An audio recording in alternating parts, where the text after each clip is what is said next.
तो जी हाँ, क्यों आपकी शादी में जरूरत से ज्यादा देरी हो रही है? क्यों आपके खर्चे अचानक बढ़ जाते हैं? क्यों आपके जीवन में अचानक से उलटफेर हो जाता है? क्यों आपकी सेहत ठीक होने का नाम ही नहीं ले रही है? क्या है इसके पीछे की वजह? कहां फंसी हुई है आपकी किस्मत? आज इसी राज से पर्दा उठाएंगे पंडित सुरेश पांडे जी कालचक्र में। तो कहीं मत जाइए, आज का कालचक्र आपके लिए बेहद महत्वपूर्ण है। और मैं कई अपने साथी सहयोगी, कई ऐसे रिश्तेदार से मैं खुद मिलती हूं जो इन बातों से परेशान रहते हैं। अक्सर उन्हें समझ नहीं आता कि आखिर उनकी लाइफ में इतनी परेशानी क्यों आ रही है। कर्म भी कर रहे हैं, वो अपना काम अच्छे से करते हैं, फिर भी। तो आज इसलिए कालचक्र बेहद महत्वपूर्ण है और आप लोगों के लिए ही ये एपिसोड हमने रखा है। तो ध्यान से आज का कालचक्र देखिए और हमारे साथ लगातार बने रहिए, क्योंकि पंडित जी आज वो हर राज से पर्दा हटाएंगे। आज हर वो उपाय भी पंडित जी आपको बताएंगे, हर वो वजह बताएंगे जिससे कहीं ना कहीं आप लोग परेशान रहते हैं। तो अपनी चर्चा की हम शुरुआत करेंगे, लेकिन उससे पहले जान लेते हैं आज का शुभ मुहूर्त। 7 दिसंबर 2024 दिन शनिवार। आज मार्गशीर्ष शुक्ल पक्ष की षष्ठी तिथि सुबह 11:05 तक। इसके बाद सप्तमी तिथि शुरू होगी। धनिष्ठा नक्षत्र शाम 4:50 तक। इसके बाद शतभिषा नक्षत्र शुरू होगा। सुबह 8:42 के बाद से इस समय हर्षण योग शुरू हो चुका है।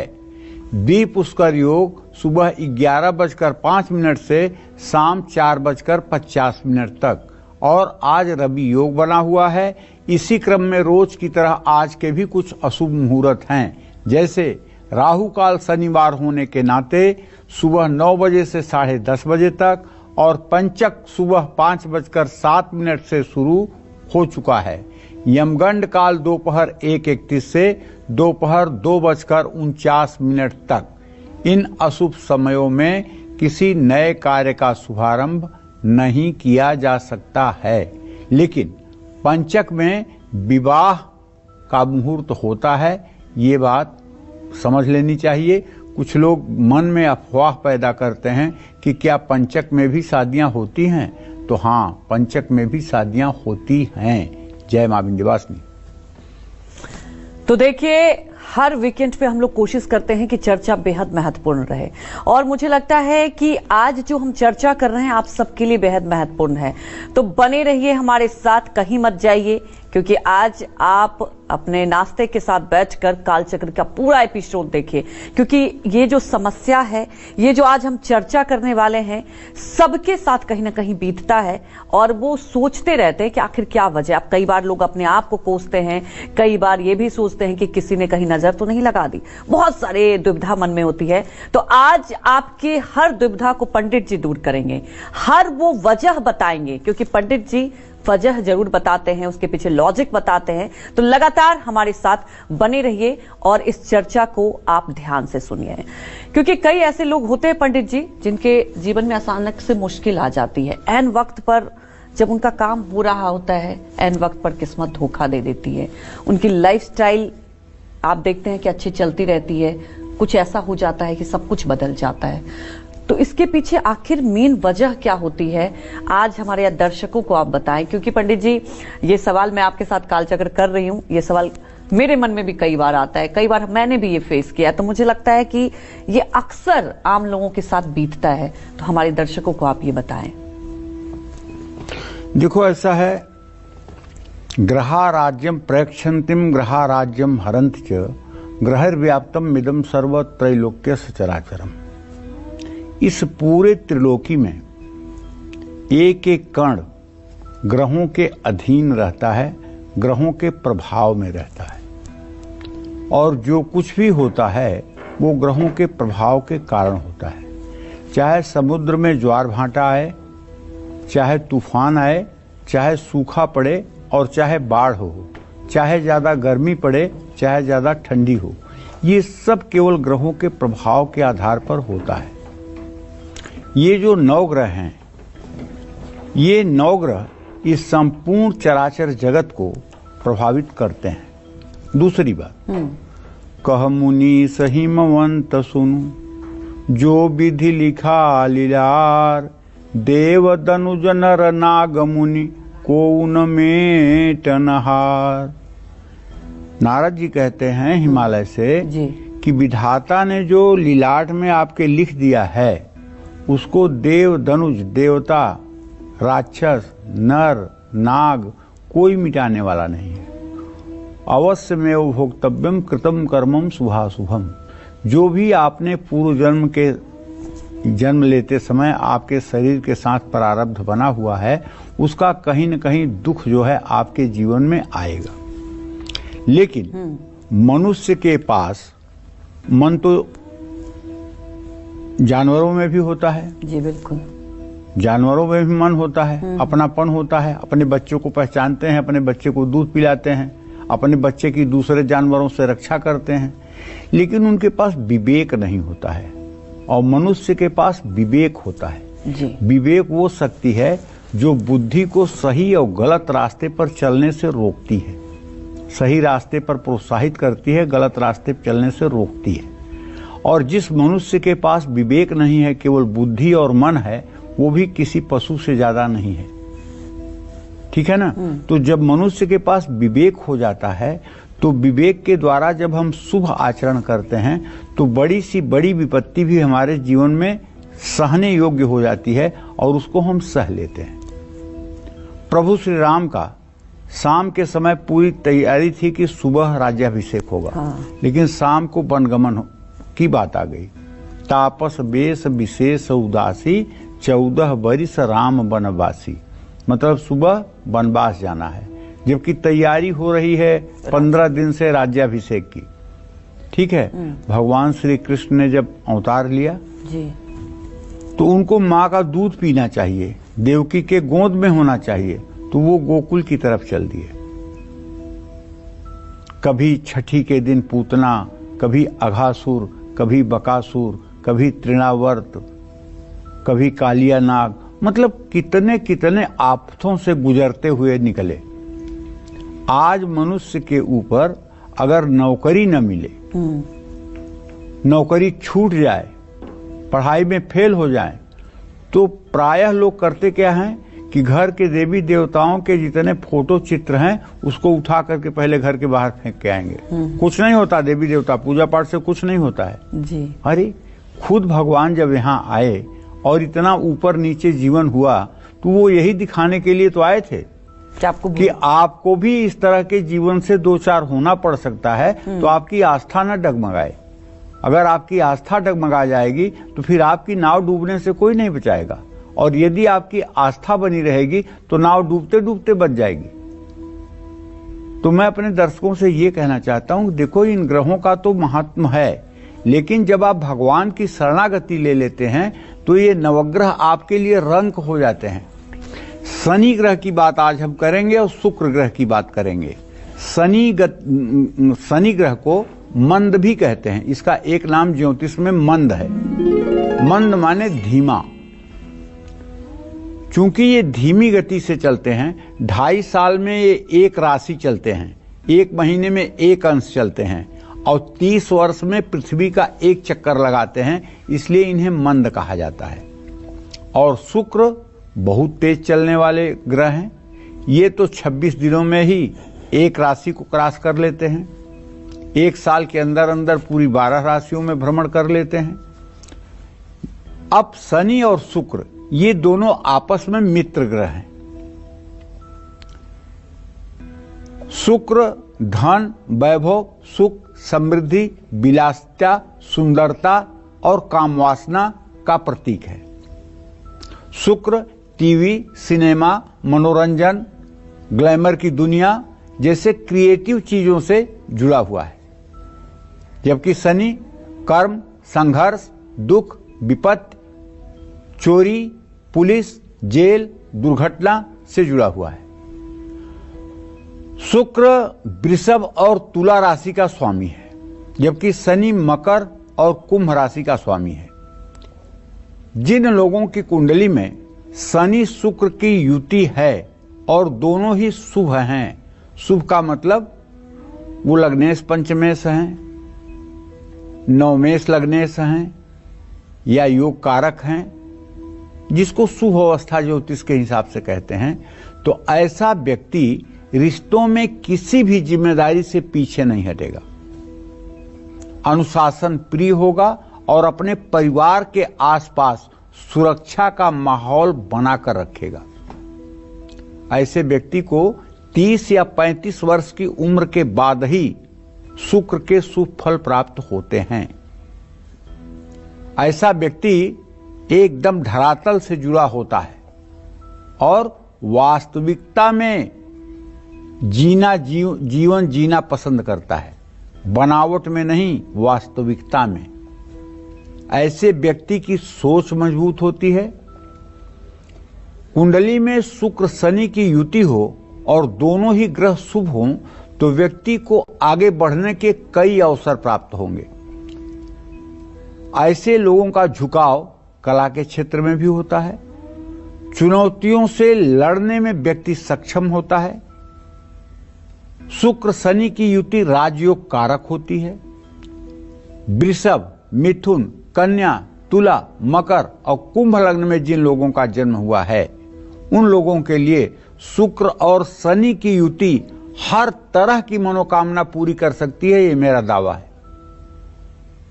तो इस तरह से शुक्र और शनि की युति राजयोग कारक भी है, लेकिन ये अनर्थ कारक भी है। आगे इसके बारे में भी चर्चा करूंगा। तो आप ध्यान से आज का कालचक्र अगर देखेंगे तो अपने कुंडली का मूल्यांकन आप खुद कर पाएंगे। जय मां विंध्यवासिनी। तो देखिए, आज बेहद महत्वपूर्ण चर्चा कर रहे हैं पंडित जी, और वो वजह बता रहे हैं जिसकी वजह से कई बार ऐसा लगता है कि आप कितनी परेशानी में हैं। और एक अभी पंडित जी ने चर्चा किया कुंडली के ग्रहों के बारे में, तो पंडित जी से ही जान लेते हैं कि अगर किसी की कुंडली में शुक्र शनि एक साथ हो तो क्या वो हमेशा ही अशुभ फल देंगे या इसके कोई शुभ फल भी हो सकते हैं, ये जानते हैं। पंडित जी, ये जैसा अभी आपने जिक्र भी किया, तो ऐसा तो नहीं कि वो पूरे टाइम ही परेशान रहेगा अगर ये दोनों महायुति एक साथ रहे तो? देखो, अगर किसी का जन्म मेष लग्न में हुआ है, अच्छा, या कर्क लग्न में हुआ है, या सिंह लग्न में हुआ है, या वृश्चिक लग्न में हुआ है, या धनु लग्न में हुआ है, या मीन लग्न में हुआ है, तो ऐसे लोगों के लिए शनि और शुक्र की युति निश्चित रूप से कष्टदायक हो सकती है। कुंडली में शुक्र शनि अशुभ स्थिति में अगर होंगे तो व्यक्ति अपने दिल की बात नहीं कह पाएगा, रिश्तों में गलतफहमी हो जाती है। कुंडली में शुक्र शनि की युति हो और दोनों ही ग्रह शुभ स्थिति में ना हो, धन की कमी हो, अपनों से अलगाव की स्थिति भी बनती है। वैवाहिक जीवन में कलेश हो सकता है। ऐसे व्यक्ति को जीवन में कई बार अकेलापन महसूस होता है।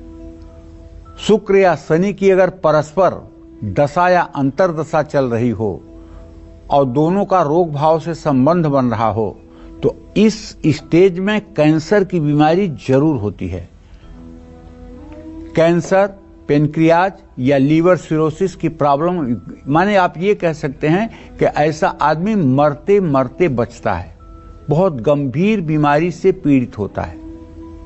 और एक चीज जो सर्वार्थ चिंतामणि में लिखा हुआ है, लगने सनऊ कर्मगते शशांके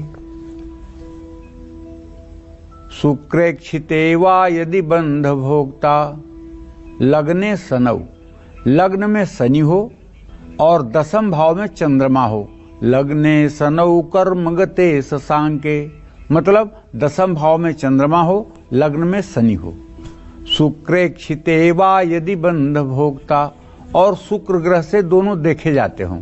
शुक्र कहाँ हो, चतुर्थ भाव में हो या सप्तम भाव में हो तो शुक्र से देखे जाएंगे। बंध भोक्ता, ये बंधन का समय होता है, जेल जाने का समय होता है, कारागार में रहने का समय होता है। जब भी किसी की कुंडली में शुक्र शनि में चंद्रमा का अंतर आता है या शनि में शुक्र का अंतर चंद्रमा का प्रत्यंतर आता है तो ऐसे समय में लोगों को बंधन योग का सामना करना पड़ता है। अनायास, बिना किसी गलती के भी कुछ न कुछ पनिशमेंट मिलता है। ये समय आने के पूर्व इसका उपचार कर लेना चाहिए। और अगर ऐसा योग नहीं है तो आप विश्वास करके चलिए, अगर इन भावों पर बृहस्पति की भी दृष्टि है तो विश्वास करिए कि ये योग निष्फल हो जाएगा, आपको बंधन और कारागार की स्थिति नहीं बनेगी। जय मां विंध्यवासिनी। तो पंडित जी, आज अभी तक जो आप चर्चा कर रहे हैं उसमें शुक्र और शनि के योग के बारे में बता रहे हैं, लेकिन शुक्र की बात करें तो बिल्कुल इस ग्रह का नेचर अलग है, जो कि सुख संपत्ति प्रदान करता है, और शनि की हम बात करें तो न्याय, क्रूरता इसका प्रतीक है। अगर ऐसे में कुंडली की बात करें तो दोनों ग्रह हैं, तो किस ग्रह को फल देगा अगर ऐसी स्थिति बनी रहेगी तो? क्योंकि दोनों का नेचर तो बिल्कुल अलग है पंडित जी। नेचर भले अलग है लेकिन दोनों नैसर्गिक रूप से आपस में मित्र हैं। अच्छा, ठीक है। महर्षि पाराशर लिखते हैं, शनि दुख प्रद गेयो राहुर ऐश्वर्यदायक। शनि एक दुखदाता के रूप में, दुखदाता ग्रह के रूप में ज्योतिष शास्त्र में अध्ययन किया जाता है। अच्छा। और शुक्र के बारे में लिखते हैं, शुक्र नेत्रस्य, शुक्र जो है वो आंखों का कारक है। कुंडली में शुक्र जितना बढ़िया होगा आंखें उतनी अच्छी होंगी, लेकिन अगर वही शुक्र सूर्य के साथ हो जाए, द्वितीय या द्वादश भाव में हो जाए और अस्त हो जाए, तो ऐसे बच्चे को बचपन में ही चश्मा लग जाता है। अच्छा। और द्वितीय और द्वादश भाव में अगर शुक्र और सूर्य एक साथ और एक अंश पर हो जाएं, तो ऐसा व्यक्ति जन्मांध होता है। जन्म लेते ही दोनों आंखों की उसकी ज्योति खत्म हो जाती है। जिन बच्चों को चश्मा लगा हुआ है उनकी कुंडली आप उठा के देख लीजिए, उनकी कुंडली में सूर्य और शुक्र की स्थिति या तो द्वितीय भाव में होगी या तो द्वादश भाव में होगी जी। और दोनों की डिग्री में 5-7 डिग्री से ज्यादा का अंतर नहीं होगा, तभी चश्मा लगता है, तभी नेत्र विकार होता है। नेत्र विकार का कारण ये है। और दूसरी बात, दिव्यांगना वाहन वस्तुभूषा चिंता तुकारिया भृगुणा बुधंद्रय, ये भी महर्षि पाराशर कहते हैं। सुंदर युवती, जिसको अतीव सुंदर कहते हैं, सुंदरता की पराकाष्ठा, जी जी, उसको भी शुक्र प्रभावित करता है। दिव्यांगना वाहन वस्तुभूषा, महंगे वाहन, मतलब गाड़ियां भी वो जो महंगी वाली हो। दिव्यांगना वाहन वस्तुभूषा, भूषा कहते हैं आभूषण को, महंगे गहने, ये सब शुक्र से ही विचार किए जाते हैं। मतलब जिसकी लाइफ में लग्जरी है, सुंदर है, वो शुक्र से। हाँ, वो शुक्र से है। ये सब चीजें शुक्र से ही विचार की जाती हैं। रही बात शनि की, तो शनिदेव निश्चित रूप से एक दुखदाता के रूप में ही होते हैं। और शनिदेव जब अपनी उच्च राशि में होते हैं और उच्चांशक में होते हैं और शुभग्रह से दृष्ट होते हैं, तो ये राजयोग कारक ही होते हैं। लेकिन अगर नवम भाव में शनि उच्च का भी हो तो ये अपनी महादशा में उतना अच्छा फल नहीं दे पाता है जितना देना चाहिए। क्यों? ज्योतिष का एक सिद्धांत ये भी है, नवमेश सर्वदा सौम्यो न क्रूर फलदायक। नवम भाव का स्वामी केवल शुभग्रह फल देता है अच्छा, न क्रूर फलदायक, पूर्व ग्रह अच्छे फल नहीं देते हैं। तो जैसे नवम भाव में शनि हो गया, राहु हो गया, केतु हो गया, मंगल हो गया, ये ग्रह अच्छे फल नहीं देंगे। लेकिन चंद्रमा, बुध, बृहस्पति और शुक्र अगर हो गए तो ये निश्चित रूप से अच्छे फल देंगे। इसी तरह से पंचम भाव में हर समय हर ग्रह जो पंचमेश होगा वो अच्छा ही फल देगा, वो कभी बुरा फल दे ही नहीं सकता। पंचमेश हर समय अच्छा ही फल देता है। पंचमेश का मतलब कि कुंडली के 5वें भाव का स्वामी, उसकी दशा महादशा में हर समय अच्छा ही फल मिलेगा। तो जब शुक्र और शनि की युति में शुक्र शनि से ज्यादा अच्छी स्थिति में होता है, अच्छी स्थिति का मतलब अपने नवमांश में हो, खटबल में मजबूत हो, तो ऐसा व्यक्ति अपने से कम उम्र की महिला या पुरुष की ओर आकर्षित हो सकता है। अगर महिला है तो पुरुष की तरफ, पुरुष हो तो महिला की तरफ। और शुक्र शनि की युति में शुक्र अगर बलवान हो तो व्यक्ति खुद को लंबे समय तक युवा महसूस करता है। ऐसा व्यक्ति दूसरों की आलोचनाओं की चिंता नहीं करता है। शुक्र प्यार, सुख, कला, मनोरंजन, सौंदर्य और मौज मस्ती का कारक ग्रह है। शक्तिशाली शनि है अगर, तो क्या होगा? शनि अगर मजबूत स्थिति में है, उच्च के नवांशक में है, शुभग्रह से दृष्ट है, और अच्छे भावों का स्वामी है, मजबूत स्थिति में है, तो शनि अगर शक्तिशाली है तो व्यक्ति अपने से बड़ी उम्र की महिला या पुरुष की ओर आकर्षित हो सकता है। ऐसे लोगों के रिश्तों में दिक्कतें आ सकती हैं, क्योंकि शनि मजबूत हो तो व्यक्ति जरूरत से ज्यादा ईमानदार होता है और दूसरों से भी वो यही उम्मीद करता है कि सामने वाला भी ईमानदारी करे और न्याय प्रिय रहे। ऐसे में रिश्तों में कड़वाहट आने की संभावना बढ़ जाती है। शनि मजबूत स्थिति में हो तो व्यक्ति को शुक्र के सभी लाभ 30 या 36 वर्ष की आयु के बाद ही मिलने शुरू होते हैं। जय मां विंध्यवासिनी। तो देखिए, अगर लगातार आपके पारिवारिक जीवन में कलेश हो रहा हो, आप हमेशा स्ट्रेस में रहते हो, तो क्या इसके पीछे भी शुक्र और शनि का योग है?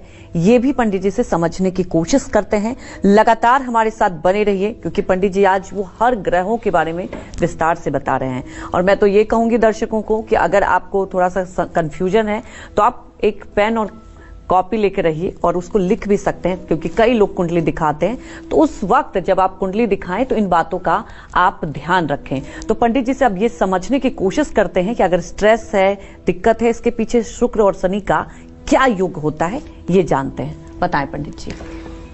देखो, स्ट्रेस के जनक जो है वो चंद्रदेव हैं। जब वो निर्बल होते हैं तभी स्ट्रेस होता है। जब सूर्य निर्बल होता है तभी आत्मबल कमजोर होता है। अगर चंद्रमा केतु के साथ हो, अगर चंद्रमा राहु शनि के मध्य हो, अगर चंद्रमा राहु शनि केतु के साथ हो, अगर राहु केतु शनि की दृष्टि चंद्रमा पर हो, तो ऐसा आदमी हर समय डिप्रेशन और एंजाइटी का शिकार होगा और हर समय नेगेटिविटी ऑब्जर्व करेगा। इसी तरह से अगर सूर्य राहु के साथ हो और उन दोनों की डिग्री में कम अंतर हो, तो ऐसे जातक के पिता की जिंदगी बिल्कुल नारकीय हो जाती है। भयंकर संघर्षों में जीवन होता है ऐसे व्यक्ति के पिता का, और ऐसे व्यक्ति का खुद का आत्मबल, खुद का सेल्फ कॉन्फिडेंस काफी लूज हो जाता है।